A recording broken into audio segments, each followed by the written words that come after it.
Oke, kita bahas satu pertanyaan tadi yang belum sempat diselesaikan ya.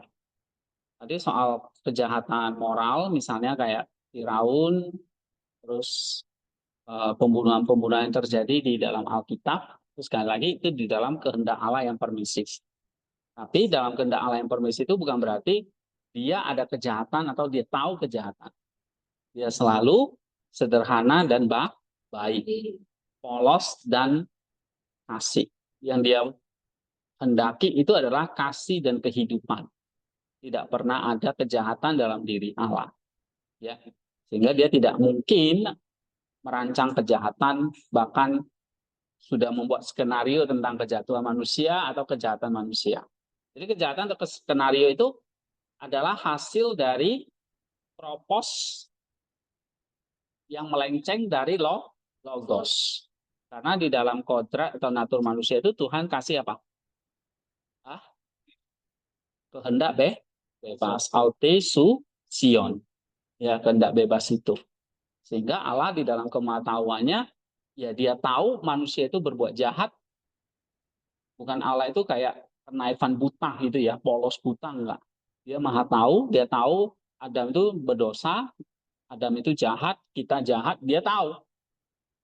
Tapi itu tahu dalam pengertian bukan dalam kehendak preskriptif dia.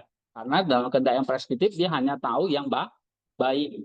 Tapi dia juga tahu kehendak permisif, dia tahu manusia itu berdosa, jahat, bukan berarti kejahatan itu ada dalam di esensi dia atau dalam natur dia. Ya.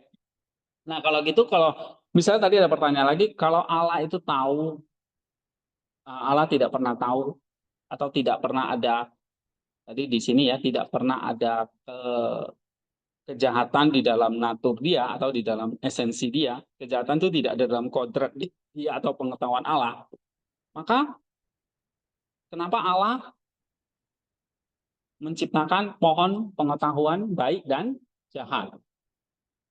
Lalu kenapa ada larangan, perintah, atau larangan jangan makan buah itu? Ya kan? Kejadian 2 ayat 16 dan 17. Coba baca. Kejadian 2 ayat 9 dan Kejadian 2 ayat 16 dan 17. Kejadian 2 ayat 9. Lalu Tuhan Allah ini kan menumbuhkan berbagai-bagai pohon dari bumi. Terus, dan pohon kehidupan di tengah-tengah taman itu serta pohon pengetahuan tentang baik dan jahat. Nah, itu.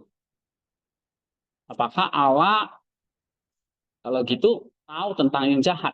Kan gitu kan? Oke, lalu ayat 16 17. Lalu Tuhan Allah,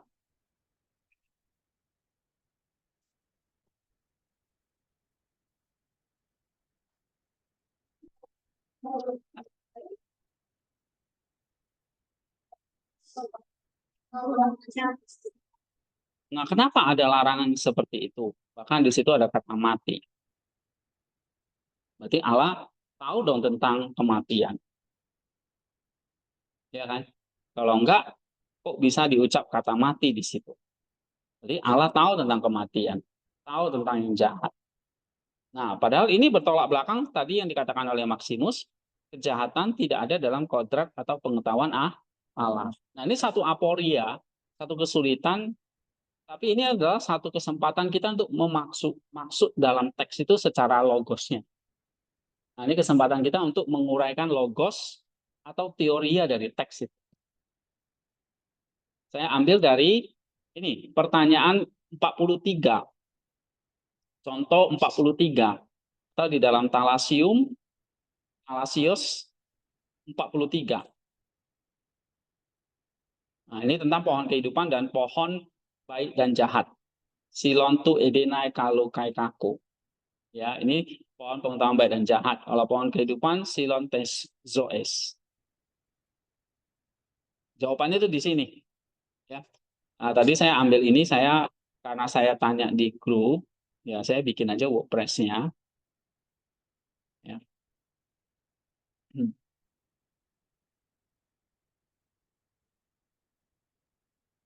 Nih. Ya, jadi supaya yang lain juga belajar maksud saya itu. Coba kita baca.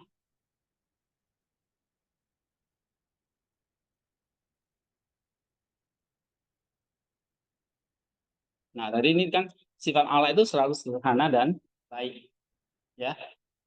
Lalu jika Allah itu sederhana, baik, dan hanya mengetahui kebaikan, mengapa ia menciptakan sebuah pohon yang mengandung potensi jahat? Benar nggak?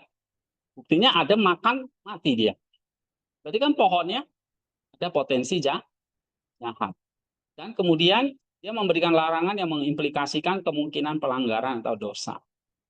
Nah, ini satu, sebetulnya dari perspektif Maximus, kalau kita lihat secara kilas ini kontradiksi, ya kan? Nah, tetapi kalau kita pakai Talasium tadi nanti yang 43 ini tidak, jawabannya tidak terletak pada kontradiksi dalam sifat Allah, tapi pada pemahaman yang benar tentang tujuan penciptaan manusia, sifat kebebasan, dan pedagogi atau pendidikan ilahinya yang Allah rencanakan. Nah, ini penting. Jadi kita mau menguraikan tiga hal ini. Pertama, pohon itu sendiri bukanlah jahat. Nah, pertama yang paling krusial, Saint Maximus menegaskan bahwa pohon pengetahuan tentang yang baik dan jahat bukan sesuatu yang jahat secara inheren. Jadi pohon itu bukan jahat, cuma namanya aja pohon baik dan jahat. Tapi secara inheren dari dalam diri pohon itu tidak ada kejahatan karena Allah tidak menciptakan kejahatan.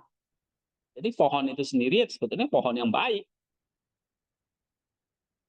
Ya. Nah, ini kata Lasius itu kan pertanyaan 43 itu kan pohon itu sendiri adalah bagian dari ciptaan Allah yang baik.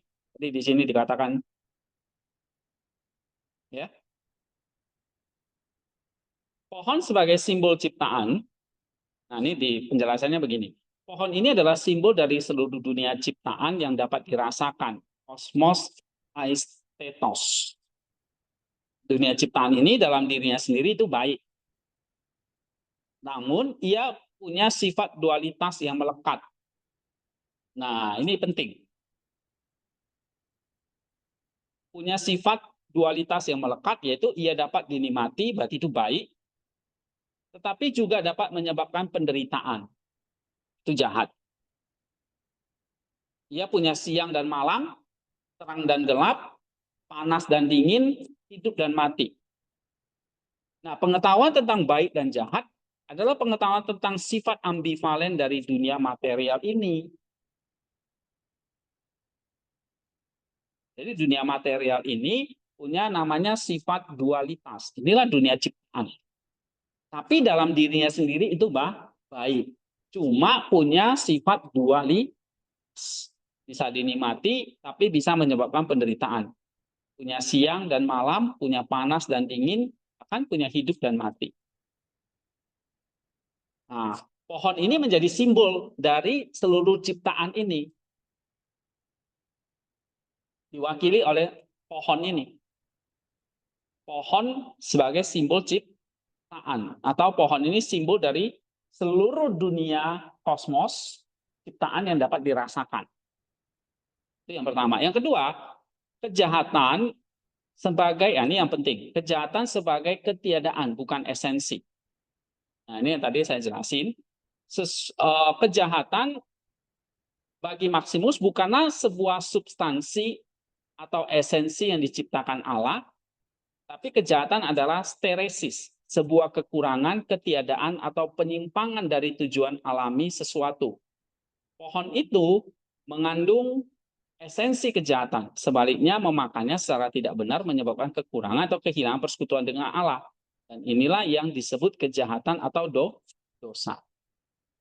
Jadi sesuai kutipan di atas tadi, ya, kejahatan bagi Maximus bukan sebuah substansi, tapi satu kekurangan, ketiadaan, penyimpangan tadi ini.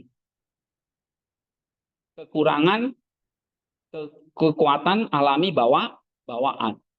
Jadi bukan esensi, tapi misalnya ini, pohon mengandung, apakah pohon itu mengandung kejahatan? Tidak. Pohon itu tidak mengandung esensi kejahatan. Tapi memakannya secara tidak benar akan menyebabkan apa? Kekurangan kehilangan persekutuan dengan Allah. Maka ada namanya pohon pengetahuan baik dan jahat. Kalau kamu makan, itu secara tidak benar akan menyebabkan kekurangan atau kehilangan persekutuan dengan Allah. Ya. Oke, ini jadi kita harus pahami pohon sebagai sumber ciptaan, kejahatan itu sebagai ketiadaan, tapi bukan esensi. Kejahatan bagi Maximus adalah sebuah substansi atau esensi yang diciptakan Allah. Ya. Yang kedua, tujuan penciptaan pohon. Nah, ujian bagi kehendak bebas. Ya, poeresis. Jika pohon itu baik, kenapa ada larangan? Kan pohon pengetahuan baik dan jahat itu pada dasarnya jahat atau baik? Baik. Karena di dalam semua ciptaan itu tidak ada namanya kejahatan. Sebab apa? Kejahatan itu bukan esensi, bukan substansi, tapi hanya kekurangan, ketiadaan, penyimpangan dari logos. Makanan itu pada dasarnya baik nggak? Baik. Tapi kalau kamu makan, cara makannya serakah misalnya, wah lu. Akhirnya jadi sama kan? Iya kan? Jadi yang salah siapa? Makanannya yang jahat. Kan?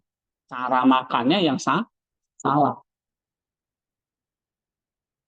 Uang itu netral kan saya pernah bilang kan? Iya kan? Baik. Tapi cara kita menggunakannya bisa salah kan? Jadi serakah kan? Nah kalau gitu saya tanya, uang itu pada dasarnya baik atau jahat? Baik, Allah ciptakan itu. Jadi kejahatan itu apa?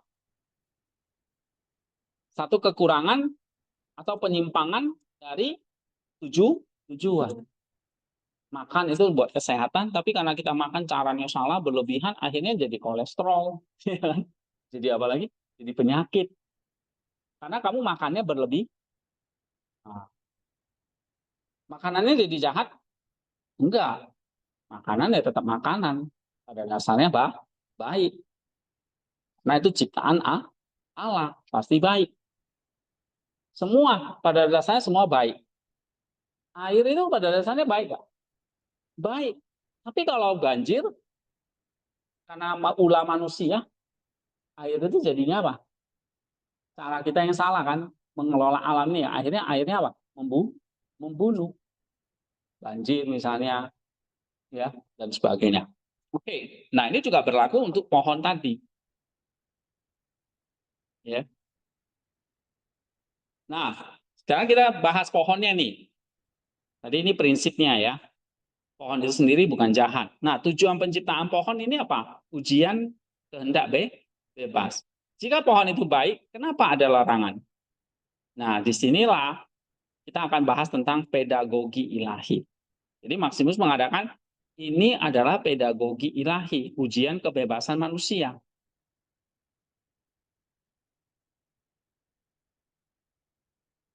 Gitu.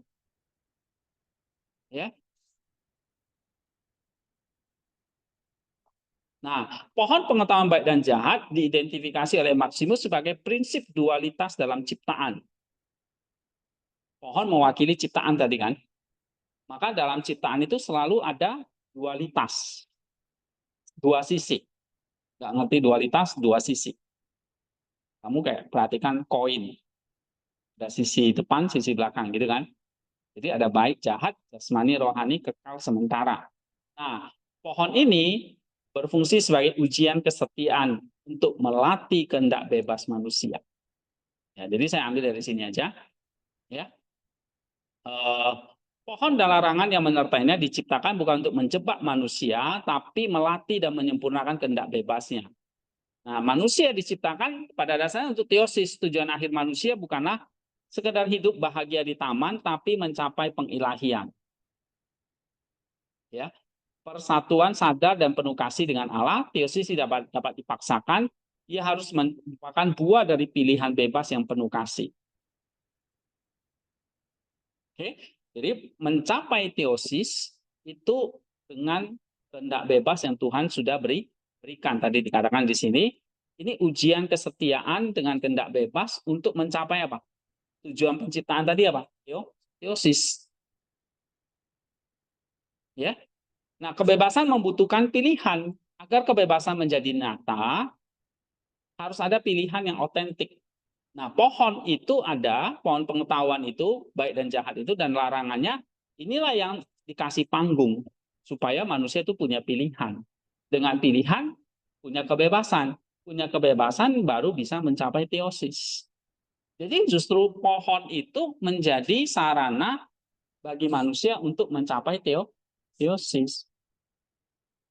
Ngerti sekarang? Pohon itu akhirnya jadi sarana, panggung bagi pilihan fundamental manusia, pilihan untuk percaya dan taat. Memilih untuk tidak memakan buah itu menjadi tindakan iman dan kasih.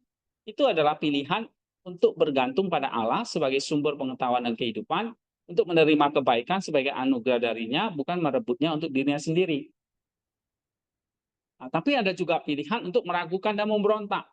Memilih untuk memakan buah adalah tindakan ketidakpercayaan. Itu adalah pilihan untuk mencari pengetahuan dan otonomi yang terpisah dari Allah untuk menjadi Tuhan bagi dirinya sendiri. Nah, filotia kan. Jadi adanya pohon pengetahuan ini akhirnya menjadi apa? Ujian untuk kehendak bebas. Kamu pilih untuk taat atau pilih untuk memberontak. Nah, maka dikatakan di sini pohon ini menjadi ujian kesetiaan. Bahaya dari makan buah pohon ini adalah apa? Kamu memperoleh pengetahuan tentang baik dan jahat tanpa pengalaman rahmat ilahi atau tanpa dasar kasih yang akhirnya mengarahkan pada fragmentasi eksistensi. Inilah yang membuat manusia mengandalkan penilaian diri, alih-alih kehendak dan hikmat Allah, dan terjebak dalam dualisme yang keliru. Ya, nah nanti kita bahas ke sini. Oke, saya bahas satu-satu ini ya. Ini logikanya gitu ya. Kalau ini jawaban dari Maximusnya, kamu baca ini agak bingung, tapi kalau ikuti ini nanti kamu akan ngerti kenapa dia tulis seperti itu ya. Oke, sampai di sini ada paham nggak? Kenapa ada pohon pengetahuan baik dan jahat? Itu menjadi sarana atau panggung untuk manusia supaya bisa memakai kehendak bebasnya secara bebas. Namanya kehendak bebas, berarti ada pilihan nggak? Ada. Misalnya nih, jadi ada kehendak bebas. Misalnya, saya kasih pilihan. Nah, mau pilih yang itu. Ada pilihan ya. Itu tentang baik dan jahat dualitas ini memberikan manusia pilihan. Nah, disitulah dia punya kehendak bebas. Pilihan.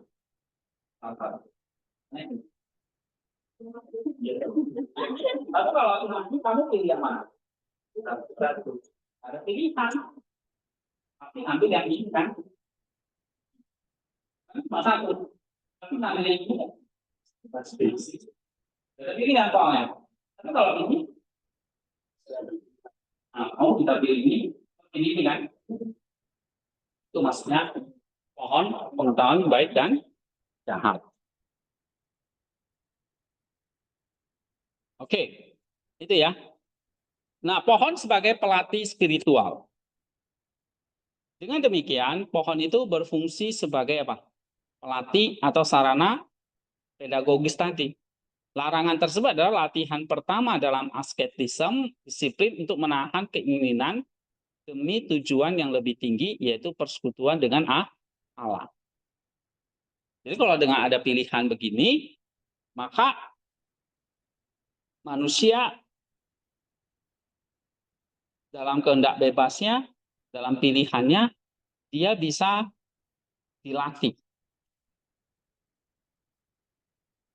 Ya, jadi pohon itu menjadi berfungsi sebagai pelatih. Nah, larangan itu tadi larangan di Kejadian 2 16-17 itu inilah latihan pertama dalam asketisme.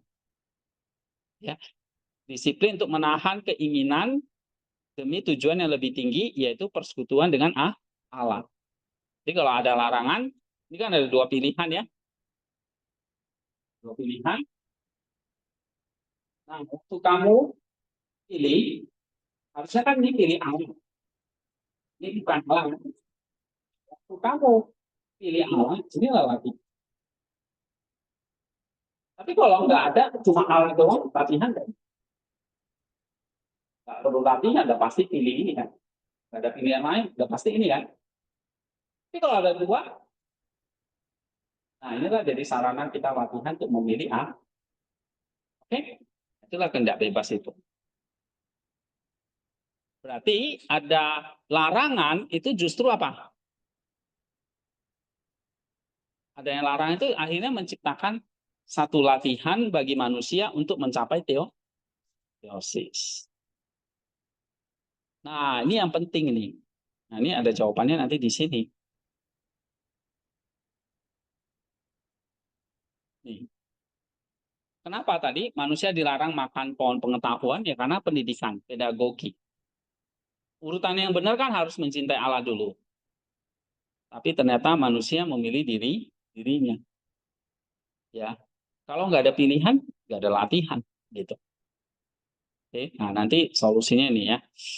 Uh, kita ikut ini aja supaya lebih gampang. Nah, Maximus menekankan bahwa masalahnya bukan pada pengetahuan yang baik dan jahat, tetapi pada waktu dan cara manusia memperolehnya. Pengetahuan partisipatif dan pengetahuan eksperimental. Nah, saya bedakan begini. Jadi di sini dikatakan nih ada jenis pengetahuan, namanya pengetahuan apa? Partisipatif dan diskursif. Pengetahuan dari pohon kehidupan itu partisipatif, artinya membawa kita bersatu dengan Allah. Itu partisipatif. Itu kan ada dua pohon kan? Pohon kehidupan itulah Kristus Logos, pohon pengetahuan itulah prinsip ciptaan yang netral, kemampuan diskriminasi manusia ya, kemampuan membedakannya. Karena tadi ada pilihan tadi. Oh, kamu mau pilih yang mana? Ini kemampuan diskriminatif. Tapi kalau nggak ada pilihan, ya udah pasti ambil ini kan. Gitu. Jadi nggak ada kemampuan itu. Nah, pengetahuan ada dua, pengetahuan partisipatif. Ya, pohon jenis jenis pohon itu ada dua, pohon kehidupan dan pohon kehidupan dan pohon pengetahuan baik dan jahat. Maka ada dua pengetahuan karena ada dua jenis pohon. Nah, pohon kehidupan itu pengetahuan partisipatif.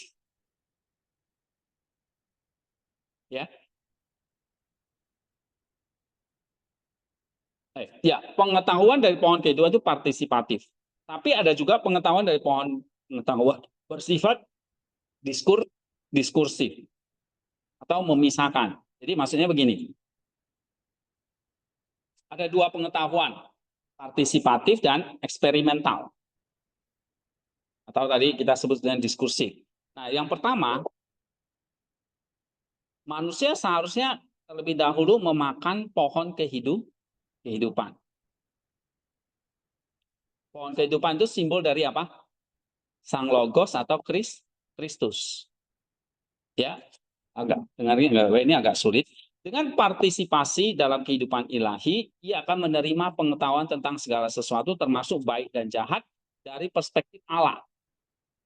Nah, ini pengetahuan partisipatif. Ia akan mengetahui kejahatan sebagai sesuatu yang asing bagi kodrat Allah, sebagai ketiadaan kebaikan tanpa harus mengalaminya secara eksistensial. Inilah yang dimiliki oleh Allah. Jadi Allah atau manusia itu punya pengetahuan namanya pengetahuan partisipatif. Mengetahui kejahatan tanpa harus mengalaminya. Dan kamu akan tahu kejahatan itu sesuatu yang aneh, asing. Kayak kamu makan nasi, tiba-tiba dalam nasi itu kayak ada pasir. Kan terasa aneh. Gitu ya. Nah, pengetahuan partisipatif itu begitu. Kamu menerima pengetahuan segala sesuatu, termasuk baik dan jahat, dari perspektif Allah. Artinya, kamu mengetahui kejahatan sebagai sesuatu yang asing bagi kodrat Allah. Inilah yang disebut dengan pengetahuan partisipatif.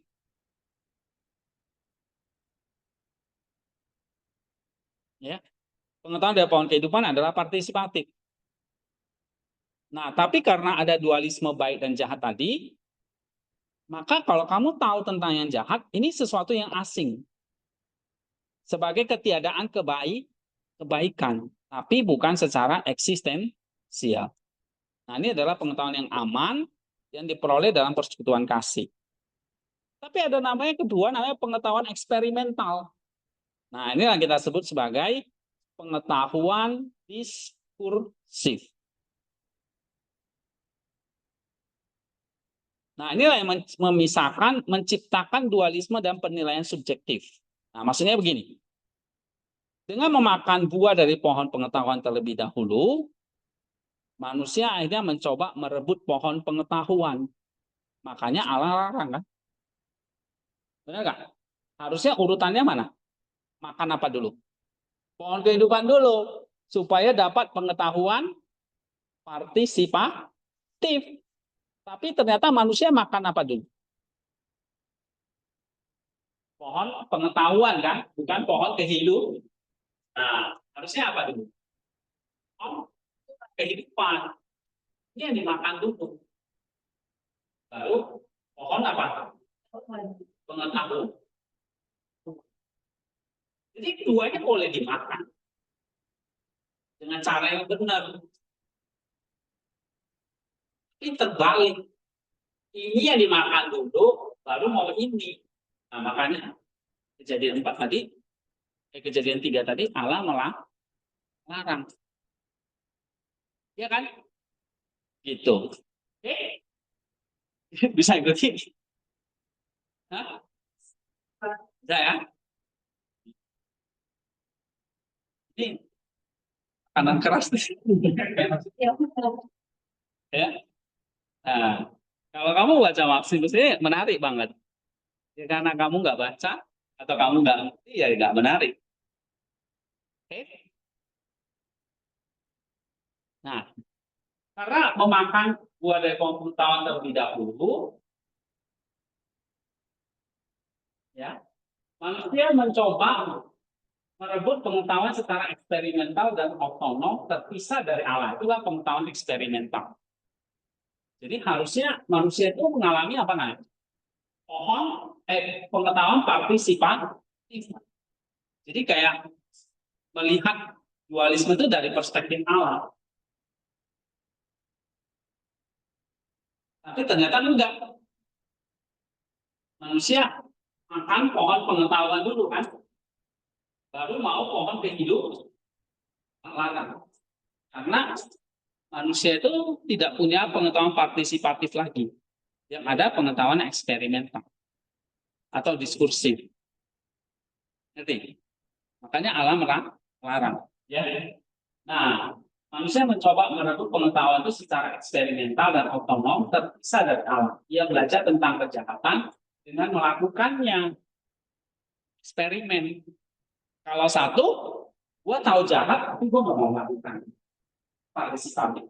Karena gue tahu jahat itu sesuatu yang aneh asing bagi saya. Misalnya, narkoba. Saya tahu narkoba itu menggiurkan. Saya tahu itu kalau masuk ke tubuh saya itu menjadi zat asing yang akan merusak tubuh saya. Itu pengetahuan partisipatif.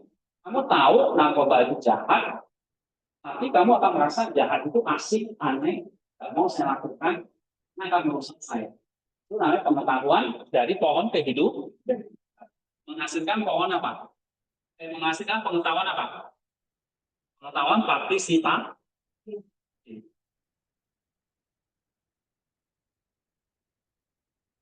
Oke, kamu tahu tuh narkoba jahat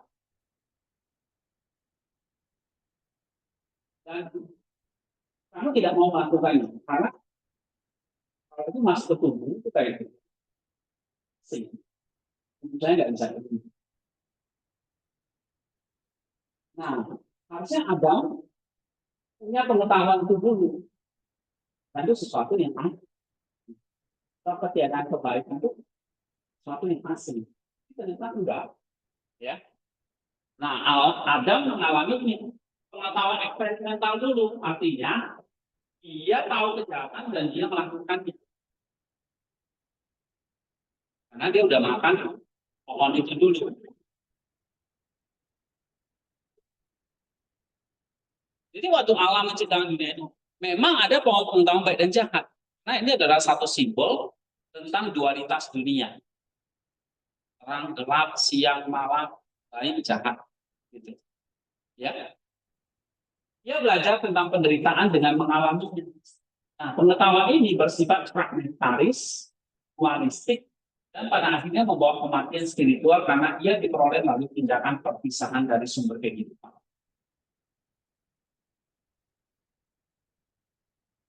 Nah, sekarang bisa bedakan nggak? Apa beda pengetahuan partisipatif dan pengetahuan eksperimental?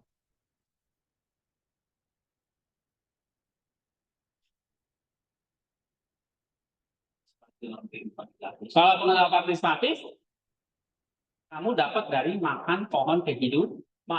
Artinya kamu berpartisipasi dalam kehidupan ilahi, kamu tahu yang jahat, tapi kamu kejahatan itu asing dan kamu tidak mengalaminya secara eksistensial. Kamu tahu yang jahat, tapi dari perspektif alam. Sama kan, manusia kan gini. Saya tahu yang jahat, itu asing, nggak baik saya nggak mau melakukan. Tapi ada satu pengetahuan lagi kayak gini. Saya tahu yang jahat, jahat itu nikmat, enak, saya lakukan. Itu pengetahuan kedua, eksperimen. Dan akhirnya otonom memang dengan bebas manusia dan itu terpisah dari Allah. Ya. Nah, itulah pengetahuan itulah yang kenapa Allah kasih larangan jangan makan buah dari pohon pengetahuan baik dan jahat, karena kalau manusia makan dia akan mengalami pengetahuan eksperimen. Nah, dengan pengetahuan eksperimental yang dia peroleh, dia tahu jahat dan dia melakukannya. Dia makan pohon kehidupan, kan nanti kejahatan akan ada selamanya. Itu. Ya. Oke. Nah, di sini kita kembali ke sifat Allah yang sederhana dan baik. Allah tidak mengetahui dosa dalam esensinya, berarti ia tidak memiliki pengalaman internal tentang dosa atau potensi untuk berbuat dosa. Ya kan? Pengetahuannya tentang kejahatan adalah pengetahuan seorang dokter tentang penyakit. Ia mengetahui sebagai sesuatu yang harus disembuhkan, bukan bagian dari dirinya. Nah, ini yang penting. Dokter tahu nggak? Allah tahu nggak tentang yang jahat? Tahu, tapi dalam pengetahuan partisipatif, bukan pengetahuan eksperimen.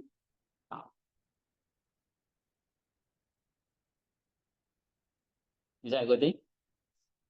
Nah, artinya pengetahuannya tentang kejahatan adalah pengetahuan seperti seorang dokter tentang penyakit. Dokter tahu nggak penyakit kanker? Tahu.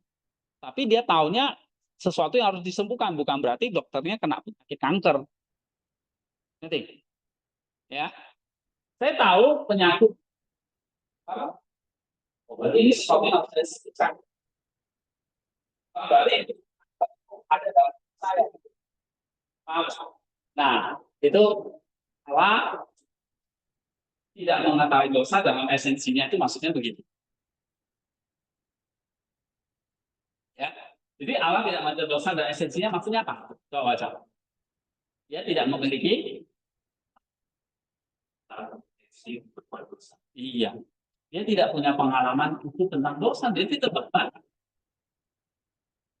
Ya, atau potensi untuk berbuat dosa. Tidak ada. Pengetahuan tentang kejahatan adalah pengetahuan seperti seorang dokter tentang satu penyakit. Dia tahu sebagai sesuatu yang harus disembuhkan, bukan sebagai bagian dari diri. Ya. Yang kedua, apa? Karena Allah adalah kebaikan itu sendiri dan hanya mengetahui kebaikan, seluruh tindakannya termasuk penciptaan pohon pengetahuan dan larangannya itu harus dipahami sebagai tindakan kebaikan tertinggi. Justru itu satu kebaikan tertinggi. Karena memberikan latihan pedagogi kepada manusia untuk mencapai teosis. Gitu. Jadi larangan, kenapa kok diciptakan pohon pengetahuan baik dan jahat? Kenapa kok ada larangan? Coba nggak ada larangan itu, kan ada nggak jatuh dalam dosa. Nggak perlu ada penderitaan, nggak perlu ada kematian. Nah, Allah ini yang jadi penyebab. Dia kasih pohon di situ, terus dia kasih perintah. Kalau nggak ada pohon, nggak ada perintah, kan aman dunia ini. Kalau orang bertanya gitu, kamu harus jawabnya gimana? Matang deh kamu. Ya, kalau ada seorang anak remaja atau jemaat bertanya begitu ya, mana kamu jawab? Kamu harus jawab pakai model begini.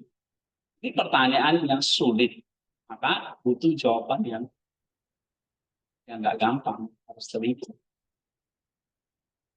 Ya, nah justru Allah kasih pohon pengetahuan itu dan kasih larangan itu justru adalah untuk kebaikan tertinggi. Jadi kita balikin. Kalau orang itu melihat ini jadi sumber kejahatan kan, jadi biang keladinya kan gitu kan. Tapi justru bukan. Ini jadi yang kebaikan tertinggi. Kok bisa? Kok jadi kebaikan tertinggi? Nah, Allah kasih pohon pengetahuan baik dan jahat itu menjadi sarana apa? Pedagog. Ya.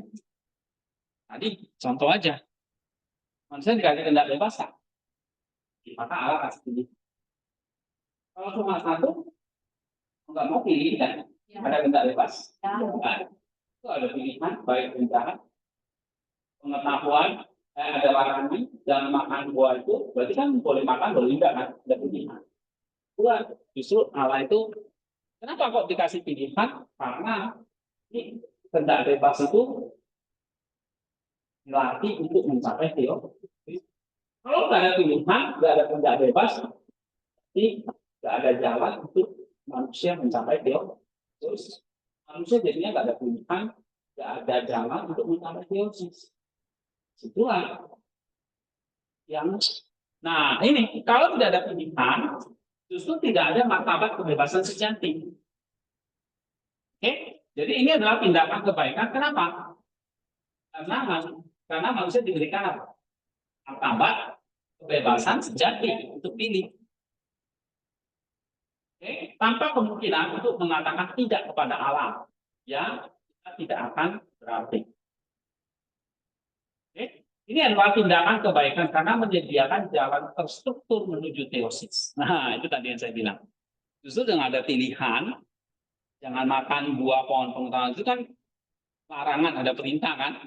Nah, itu justru adalah satu pilihan kebaikan Allah yang tertinggi untuk menyediakan, memberikan martabat kepada kita untuk memilih supaya menuju teosis. Dengan terlebih dahulu memilih ketaatan tidak makan, manusia akan bertumbuh dalam kasih dan iman, dan pada waktunya akan siap menerima semua pengetahuan dengan aman di dalam persekutuan dengan Allah. Jadi kalau Adam dan Hawa itu waktu itu tidak memilih makan, maka apa yang terjadi? Yang mulus, dia menuju teosisnya dengan mulus. Karena dia sudah ini memilih taat. Kan tidak makan kan? Tidak makan pohon pengetahuan ini kan, dia tidak makan, berarti dia memilih taat. Nah, maka akibatnya apa? Dia akan bertumbuh dalam kasih, dalam iman. Maka pada waktunya dia akan menerima semua pengetahuan itu. Nanti dia akan menerima pohon pengetahuan itu sendiri. Jadi nanti dikasih makan, kita akan menerima semua pengetahuan itu dengan aman di dalam persekutuan dengan Allah. Jadi kesimpulannya, penciptaan pohon pengetahuan ya, dan larangannya, maksudnya pohon pengetahuan baik dan jahat ya, dan larangannya bukanlah bukti bahwa Allah mengetahui kejahatan, tapi itu adalah bukti dari kasih dan hikmatnya yang luar biasa. Kenapa? Allah menciptakan pohon itu sebagai bagian dari kosmos yang baik, yang berfungsi sebagai simbol dari dunia ciptaan yang bersifat dualistik. Maka ada baik dan jahat. Maka dunia itu selalu gitu, siang dan malam, ya kan? Laki-laki dan perempuan, selalu dualistik. Oke? Termasuk baik dan jahat. Nah, Allah memberikan larangan sebagai sarana pedagogis untuk melatih dan menyempurnakan kehendak bebas manusia yang merupakan syarat mutlak untuk teosis. Jadi justru ada larangan itu menjadi sarana apa? Pedagogis. Tujuannya adalah agar manusia melalui pilihan bebas yang bersih memilih pohon kehidupan. Nah, jadi ada dua pohon. Berarti ada pilihan kan? Manusia disuruh pilih mana? Harus ini dulu. Baru ini. Jadi saya katakan, ternyata manusia pilih mana dulu? Itulah kenapa kok iblis nggak pakai pohon kehidupan. Dia justru pakai pohon pengetahuan itu untuk goda manusia depan. Itu salah. Dengan makan pohon pengetahuan dulu, maka manusia akan punya pengetahuan eksperimental, bukan praktisi. Ya karena dia udah jatuh dulu. Dia udah ngalamin dulu apa pelanggaran itu. Iya, dia intinya ya mungkin tidak pakai pohon karena dia pohon itu kan kosmos ya. Iblis itu kan dunia roh gitu ya. Iblis itu kan sama. Dia tetap memperoleh satu pengetahuan eksperimental untuk menjadi alam dengan melanggar. Dia udah melanggar, dia udah tahu gitu. Ya. Nah, itulah yang dipakai oleh iblis. Manusia makan ini dulu. Itu kalau ada dua pohon, harusnya pohon apa yang dimakan? Pohon kehidupan, itulah pohon Kristus. Nah, kalau nanti kamu belajar di sini, jadi memang harus baca ini dulu sih ya. Ini dasarnya. Pohon kehidupan itu Kristus sebagai sumber teosis. Ya. Pohon kehidupan itu adalah Kristus sendiri, sang logos yang menjadi daging. Bagi dia, Kristus adalah satu-satunya jalan menuju persesuaian sejati dengan teosis. Okay. Fungsi pohon kehidupan adalah tujuan besar dalam untuk memberi kehidupan melalui partisipasi dalam kontrak ilahi. Ya, maka pengetahuan partisipatif. Oke, nah kita kembali ke sini. Tujuannya adalah agar manusia melalui pilihan bebas yang edukasi memilih pohon kehidupan terlebih dahulu dan dengan demikian menerima semua pengetahuan dengan aman di dalam persekutuan dengannya, alih-alih merebutnya secara prematur dan eksperimental yang membawa kepada kematian. Jadi Allah kasih ini pohon kehidupan dulu, udah makan, udah dapat pengetahuan partisipatif, baru nanti makan pohon pengetahuan. Jadi Adamnya belum siap, udah makan dulu. Nah, dia udah jatuh ke dalam apa? Pengetahuan eksperimental, sudah prematur. Produknya secara prematur dan eksperimental yang membawa kematian. Nah, begitu udah makan, dia udah kontraknya udah rusak. Dia udah tahu yang jahat dan dia melakukannya, itu sudah rusak kontraknya, ya kan? Nah, Allah melarang makan pohon ini karena nanti manusia itu akan apa? Kehidupan itu akan ada kejahatan itu akan ada selamanya. Gitu. Jadi paradoks ini diselesaikan dengan memahami bahwa Allah tidak menciptakan kejahatan, tetapi Ia menciptakan apa? Kondisi untuk kebebasan sejati. Dan kebebasan itu secara definisi mencakup kemungkinan penyalahgunaan. Ya. Seluruh skenario Taman Eden dari perspektif Maximus adalah sebuah drama pedagogis kosmis yang dirancang oleh kebaikan mutlak untuk membimbing ciptaan yang bebas menuju pada tujuan akhirnya persatuan penuh kasih. Oke, itu jawabannya. 3 poin tadi. Ya. Nah, kesimpulannya 3 poin tadi. Allah itu menciptakan pohon itu bagian dari kosmos yang baik. Allah memberikan larangan sebagai sarana pedagogis. Tujuannya adalah agar manusia melalui pilihan bebas memilih pohon kehidupan bersikap. Tapi ternyata Adam salah. Dia pilih pohon pengetahuan dulu. Kan pohon hidup.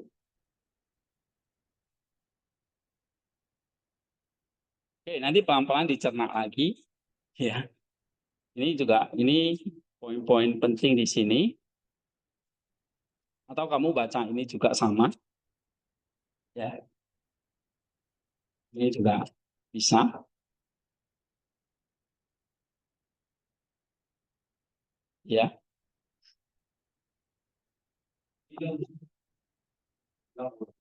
Itu benar bahwa Allah tidak menggunakan sekali. Ini bukan segala sesuatu yang terjadi pada manusia itu bukan sengaja, bukan rancang. Ini tidak menulis skenario-nya. Tapi saya bilang bahwa Adam dan Hawa pada manusia awal yang jatuh dalam dosa itu, bahwa Tuhan tidak tahu itu, bahwa Tuhan tidak tahu manusia akan jatuh dalam dosa. Yang hanya tahu bahwa Adam itu dan Hawa punya kehendak bebas itu tadi. Nah, pada saat mereka jatuh dalam dosa kan, akhirnya Tuhan tahu kan. Kenapa pada saat itu Tuhan pada saat tahu manusia tidak dalam dosa, Tuhan nggak apa satu lagi itu manusia supaya kembali pulih gitu. Kenapa harus ada drama nanti manusia akan tetap hidup kemudian hidup dalam jatuhannya dan kemudian pada saatnya itu nanti ada saatnya bahwa pemulihan manusia itu hanya bisa dilakukan oleh Yesus Kristus. Berarti itu ada rencana. Ini ada drama, ada rencana. Ini dalam direncanakan jauh-jauh sebelum manusia jatuh dalam dosa. Nah ini kan merencanakan sendiri. Iya. Ya, sebenarnya jawabannya simpel. Allah itu merencanakan inkarnasi yang baik. Ya, tapi karena ada kejatuhan, Kristus ya tetap menyembuhkan dengan kematiannya. Gitu. Ya, inkarnasinya itu bukan karena ini manusia jatuh terus inkarnasi, enggak. Jadi saya ngerti pertanyaanmu, skenario-nya waktu alam menciptakan dunia itu kan nanti jadi wadah hadirnya Kristus. Itu sudah pasti. Wadah supaya Logos ini punya wadah untuk berinkarnasi, yaitu lagi bumi ini. Gitu. Itu rencana planningnya Allah itu. Ya memang itu kebaikannya itu. Ya kan? Cuma karena ada waktu dia merencanakan, dia tahu nggak ada dan itu jatuh dalam dosa. Dalam hendak permisifnya ya dia mengizinkan. Tahu. Tapi itu bukan bagian dari esensi dirinya. Ya tahu? Nah, ya, tapi dia tetap karena justru dalam kebaikannya maka ada inkarnasi. Kosong gitu. Ini gimana? Ya kan? Tidak ada masalah. Jadi gimana tadi? Tangkap nggak maksud saya? Ya, saya tahu. Maksud kamu tadi gimana? Iya, apa nggak bisa? Aja gitu. Kalau kan ini harus dia dalam kalau dia capek ini udah dalam dan itu dalam dosa lah kan. Dalam dosa. Kemudian karena awal Tuhan kan kita inkarnasi. Ya ini menyatu dengan ciptaannya. Ya. Tapi pada saat Allah ingin rela hidup dengan ciptaannya, menyatu dengan ciptaan, ternyata ciptaannya itu berdosa, rusak gitu. Iya. Nah, itu kan justru sebenarnya kan mengganggu rencana dari Tuhan. Maksudnya tujuan awal Tuhan. Saya kan itu mengganggu Tuhan. Ya, kenapa pada saat manusia jatuh dalam dosa itu, kenapa nggak segera aja dipulihkan kembali? Nah, apa sulitnya? Susahnya manusia itu dipulihkan kembali sehingga ada ujian berikutnya lagi. Kenapa hanya sekali saja manusia itu sehingga pada saat manusia sudah jatuh dosa dan dibiarkan begitu saja di jalan kehidupan sekian ribu tahun, kemudian hadirlah sang Mesias yang bisa. Oh ya, kenapa nggak segera gitu ya? Berarti rencana Tuhan. Iya, udah. Tadi sementara Maximus bilang bahwa Allah itu tidak merencanakan segala sesuatu yang terjadi pada kita, karena itu adalah kehendak kita, itu kehendak manusia yang memilih mau berbuat baik atau berbuat jahat. Iya. Ini ibaratnya Kenapa inkarnasinya tuh harus tunggu gitu ya? Iya. Langsung gitu Iya. ya. Oke, jadi kalau nah kita ngerti ini dulu ya sebelum jawab. Nah, ini kamu kalau baca ini nanti ngerti. Oke. Urutannya manusia itu harus mencintai Allah lebih dulu. Ya, artinya dia harus mengambil pohon buah dari pohon kehidupan, yaitu Kristus. Sebelum mampu memahami kompleksitas moral dan dualitas ciptaan. Nah, Adam itu belum mengambil pohon kehidupan, dia udah keburu makan pohon pengetahuan secara prematur. Akhirnya Adam belum siap, belum mampu memahami kompleksitas moral dan dualitas ciptaan. Ini seperti seorang anak kecil yang harus mengenal kasih orang tua sebelum mampu membuat penilaian moral yang benar. Ya. Nah, pengetahuan tanpa kasih akan membawa kebanggaan, sombongan. Yang kedua, bahaya pengetahuan prematur. Pengetahuan tentang baik dan jahat tanpa dasar kasih sayang dan persatuan dengan apa, mengarah pada kebanggaan atau kesombongan, penilaian diri, dan akhirnya penyangkalan. Maksudnya penegasan bahwa iblis jatuh, tadi jawab pertanyaanmu, jatuh karena menilai hakikat baik dan jahat tanpa kasih. Itu. Ya. Iblis itu sama kayak manusia. Dia memilih apa? Pengetahuan tentang baik dan jahat dulu. Itu, ya, artinya jatuh dia menilai hakikat baik dan jahat dulu. Kasih. Justru harus apa dulu? Si dulu. Lalu bisa menilai baik dan jahat. Nah, kalau Adam baik dan jahat dulu, baru kan kasih, udah nggak bisa. Jadi pengalaman itu menjadi racun karena membuat manusia mengklaim otonomi moral yang tidak sesuai dengan kodratnya yang diciptakan. Oke, ini paham ya? Jadi urutannya harus apa dulu? Mencintai Allah lebih dulu, baru ya mengetahui baik dan jahat. Oke, nah solusinya kan inkarnasi pohon kehidupan itu kan, ya. Kenapa nggak langsung? Kok mesti tunggu sekian ribu tahun misalnya? Nah, ini kita lihat di sini.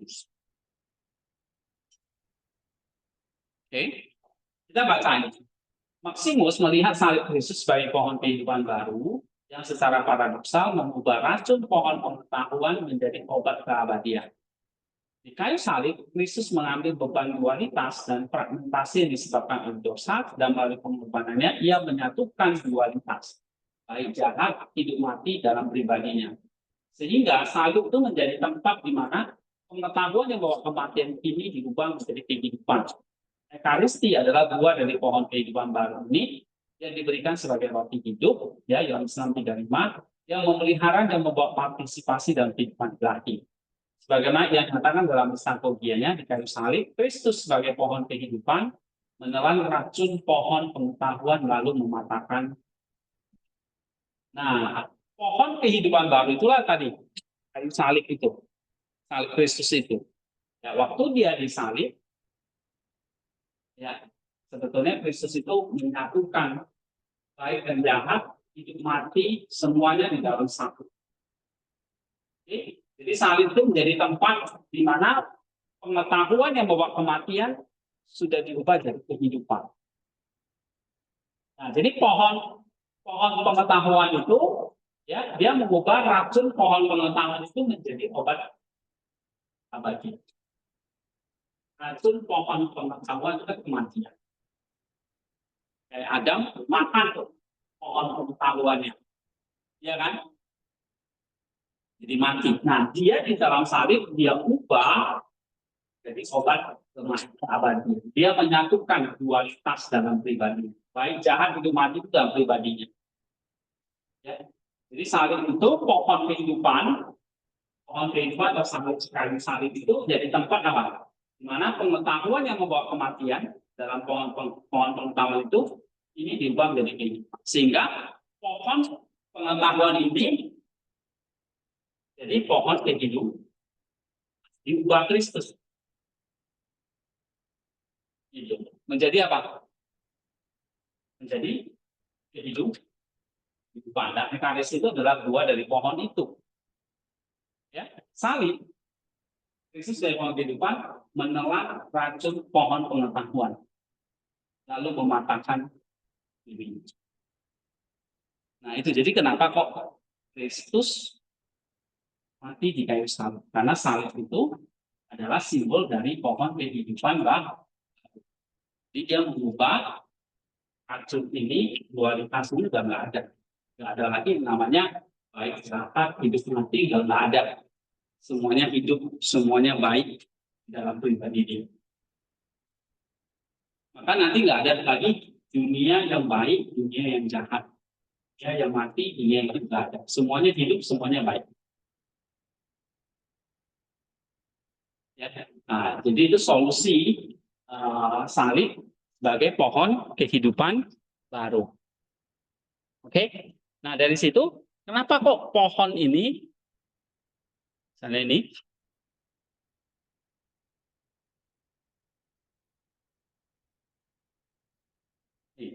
Maksudnya mengidentifikasi pohon kehidupan sebagai Kristus sendiri. Bagi dia, Kristus adalah satu-satunya jalan menuju persatuan sejati dengan Allah, kenosis dengan tujuan akhir, telos keberadaan manusia. Fungsi pohon kehidupan di tujuan Kristus adalah untuk memberikan hidup kekal melalui partisipasi dalam kodrat ilahi dengan memakan buahnya, yaitu dengan iman dan kasih menerima Kristus. Manusia disatukan dengan sumber kehidupan itu sendiri melalui kefanaan, melampaui kefanaan. Sebagaimana yang dikatakan dalam Amigua 7:22, pohon kehidupan adalah sang logos sendiri yang oleh partisipasi dalam dirinya kita hidup saat ini. Ini adalah pengetahuan partisipatif di mana subjek menjadi satu dengan objek yang kenal. Ya. Nah, jadi kalau di sini ada satu pohon kehidupan, nah pohon kehidupan itulah Kristus yang akan berinkarnasi. Jadi kalau kita makan pohon itu pengetahuan partisipatif. Baru nanti dari situ kamu punya pengetahuan eksperimental. Ya. Nah, kalau pengetahuan baik dan jahat, jadi ada dua macam pengetahuan ini. Yaitu apa? Kalau pengetahuan dari pohon kehidupan itu apa? Pengetahuan partisipatif. Kalau pengetahuan dari pohon pengetahuan itu diskursif atau eksperimen. Ini memisahkan dan menciptakan dualisme. Ini penilaian subjektif. Efeknya apa? Hasil dari pohon kehidupan adalah teosis. Hasil dari pohon pengetahuan itu apa? Jika dimakan prematur adalah pecahan antara baik dan jahat, dan kematian spiritual. Paham nggak ini? Ya. Nah, ada makan yang mana dulu? Harusnya makan pohon pengetahuan dulu. Pohon kehidupan dulu. Ya. Nah, akses ke pohon kehidupan itu adalah melalui iman dan kasih, sementara akses ke pohon pengetahuan adalah melalui indra dan nus yang belum diterangi. Nah, ini. Jadi ini penjelasan-penjelasan tadi yang melengkapi yang tadi ya. Nah, udah paham ini? Nanti kita kembali ke pertanyaan. Udah paham belum ini? Nah, kalau enggak, ini ada satu pedagogi tadi udah dijelaskan ya. Urutannya harus mencintai Allah dulu, baru persatuan, baru pengetahuan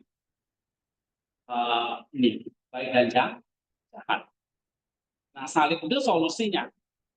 Nah, lalu kenapa salib itu kok datangnya? Nah, kalau kita baca ini, ya, inkarnasi itu Allah tentang pohon kehidupan ini, ya Allah tentu. Nah, ini dia memakai satu bangsa, ya, untuk hadirnya sang juru selamat ini. Nah, bangsa inilah nanti yang dipersiapkan menjadi kelahiran Mesias itu. Ya, maka nanti di sini inkarnasi itu nggak secara langsung karena kalau kita baca ini yang kemarin mesti baca ini sih ya. Uh,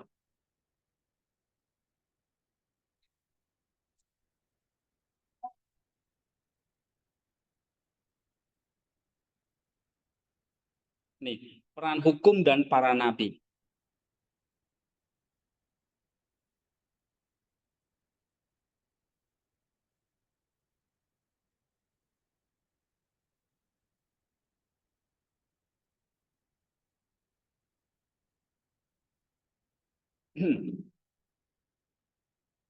Ada lanjutan setelah manusia jatuh ke dalam dosa. Ya. Jadi dia mempersiapkan umat manusia untuk kedatangan Kristus. Nah, ada pedagogi ilahi berikutnya. Itulah nanti melalui pengumusan dan pelayan para nabi.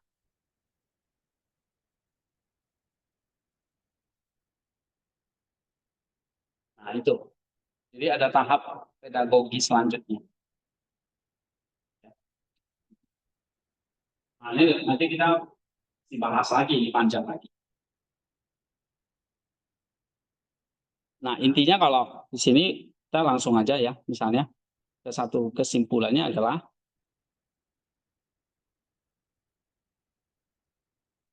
nih, ada bagian pedagogi dari seluruh rencana keselamatan Allah.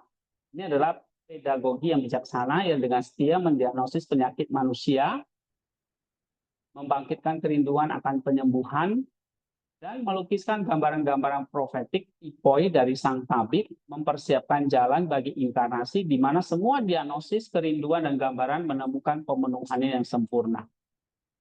Jadi inkarnasi itu memang nanti menyempurnakan semua dosa manusia itu ini. Makanya kalau Adam jatuh dalam dosa, dia baru satu dosa nih, maksudnya gitu. Itu kan ada banyak dosa-dosa lagi kan. Nah, itu nanti semua harus diselesaikan oleh inkarnasi. Jadi kenapa kok nggak langsung ala intervensi inkarnasi terjadi kan? Karena apa? Karena apa? Belum ada apa? Penyakit manusia, penyembuhan penyembuhan, belum ada gambar profetik, belum ada semua diagnosisnya, belum ada semua kerinduan, belum ada gambaran yang menunjukkan penyembuhan, belum ada semua. Nah, baru nanti setelah itu ada semua, setelah semua dosa itu ada, setelah membangkitkan semua kerinduan manusia, semua itu sudah ada, baru ternyata gagal, itu diselesaikan semua di dalam Kristus. Jadi inkarnasi itu puncaknya, puncak dari semua kegagalan manusia itu udah full, lalu udah datang inkarnasi. Ngerti? Ya, jadi harus ya, kalau kamu baca langsung kesimpulannya itu pedagogi penantian itu ini adalah mau mendiagnosis semua penyakit manusia, membangkitkan kerinduan akan penyembuhan, melukiskan gambaran-gambaran profetik dari sang tabib, mempersiapkan jalan bagi inkarnasi di mana semua diagnosis dosa, semua kerinduan, semua gambaran itu nanti terpenuhi di dalam inkarnasi. Kalau di Taman Eden kan belum, ya kan? Taman Eden belum. Makanya ada banyak lagi tuh cerita-cerita lagi ya tentang manusia itu yang jatuh dalam dosa macam-macam lah ya. Bahkan ada pembunuhan gitu kan. Nah itu nanti harus terjadi dulu.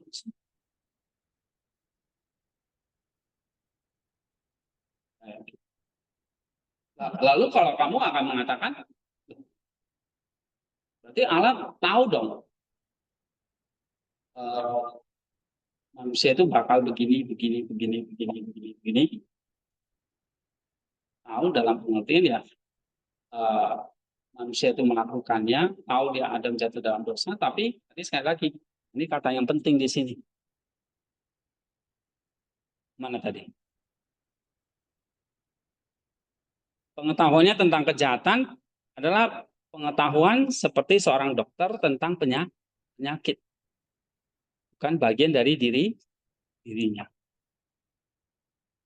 Ya, terus mana tadi kata lagi? Uh,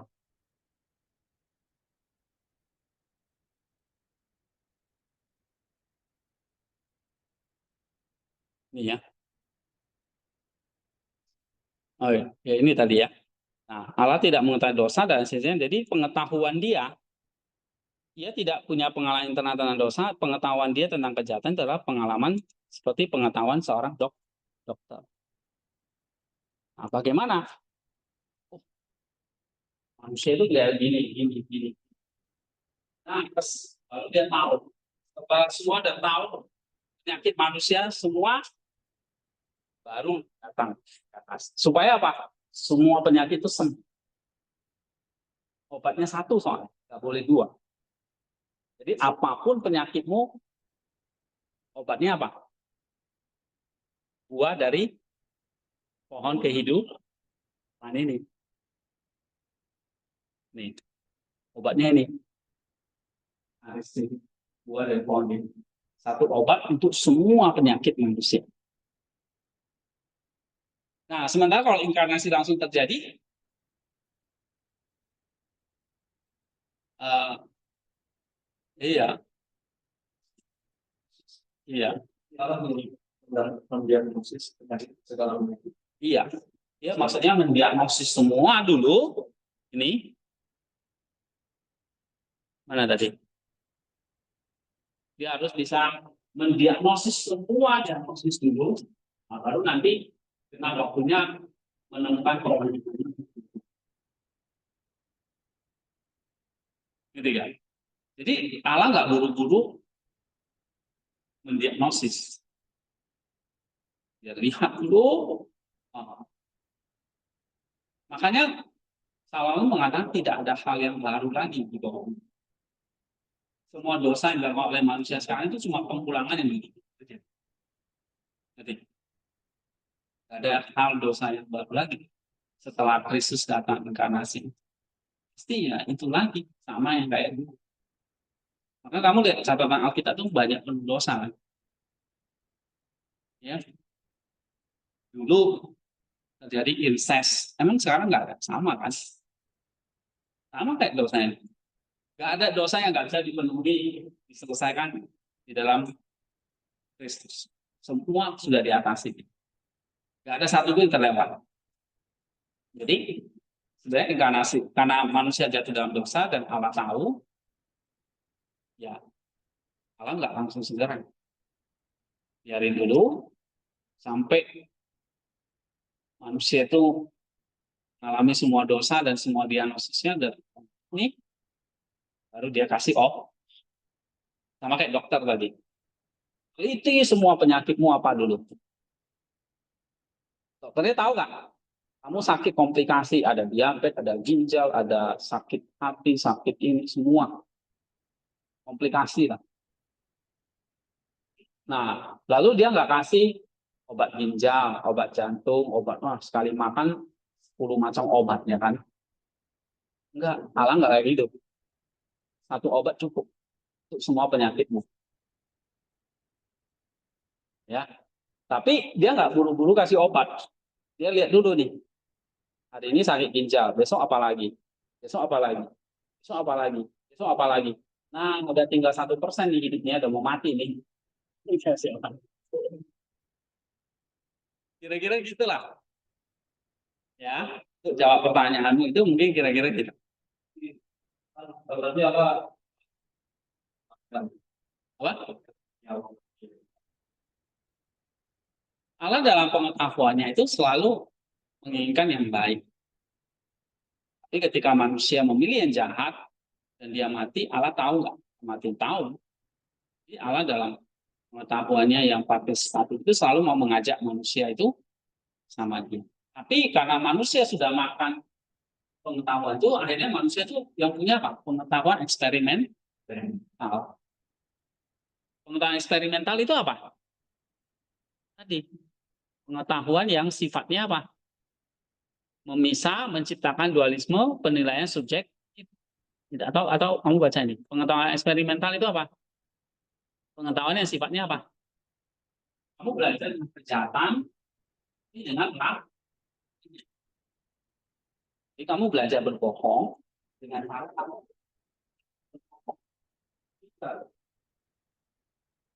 Bukan kamu belajar berbohong dari textbook. Berbohong, cara berbohong. Tuh, pakai chat GPT misalnya. Gimana cara bohongin dosen? Oh, kan teori doang kan? Itu pengetahuan partisipatif. Kamu belajar tentang jahat, tapi tidak melakukannya. Karena kamu akan merasa, wah gila ya, bohong itu ngeri. Kayak kamu beli narkoba ngeri, nggak boleh. Kamu nggak melakukan. Tapi kalau pengetahuan eksperimental itu apa? Kamu belajar tentang kejahatan dengan melakukannya. Waktu di partisipasi tahu nggak tentang kejahatan? Allah tahu nggak tentang kejahatan? Tahu dalam pengetahuan, artinya Allah kejahatan itu tidak ada secara eksistensial. Gitu. Ya, jadi ini Allah cuma harusnya manusia itu pengetahuannya partisipatif. Ini jangan yang benar, jangan yang benar ini salah ya, eksperimental itu. Manusia seharusnya terlebih dahulu memakan pohon kehidupan. Tunggu Kristus datang dulu. Jadi Adam dan Hawa itu kudu sabar dulu sampai nanti Kristus datang, yaitu pohon kehidupan. Tapi nggak sabar, prematur, dulu udah makan pohon pengetahuan. Iya. Harusnya apa? Makan pohon kehidupan itu tunggu sang Logos datang dulu, tunggu inkarnasi dulu. Jadi, lalu kenapa tunggu? Sehingga kamu berpartisipasi dalam kehidupan ilahi dulu, kamu masuk di dalam kehidupan ilahi dulu, sehingga kamu mengerti dulu pengetahuan tentang segala hal, termasuk baik dan jahat dari perspektif Allah. Kamu tahu kejahatan itu adalah sesuatu yang asing, sesuatu yang tiada kebaikan, sesuatu yang asing bagi kodrat Allah, sesuatu yang tidak eksis sebetulnya.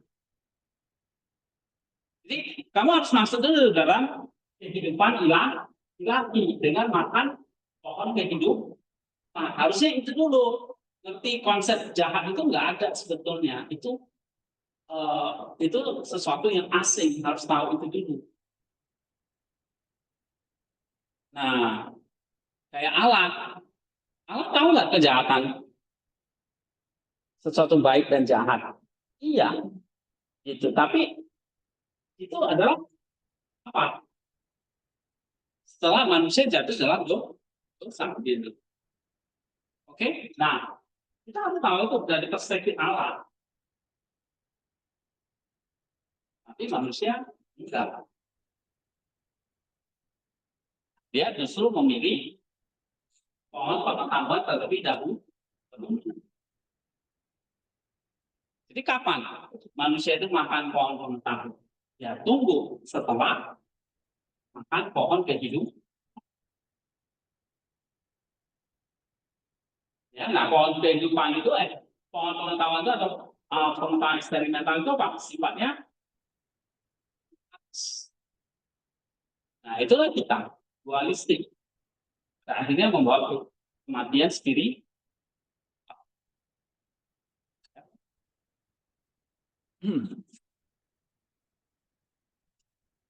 Oke, mungkin ini menarik ya.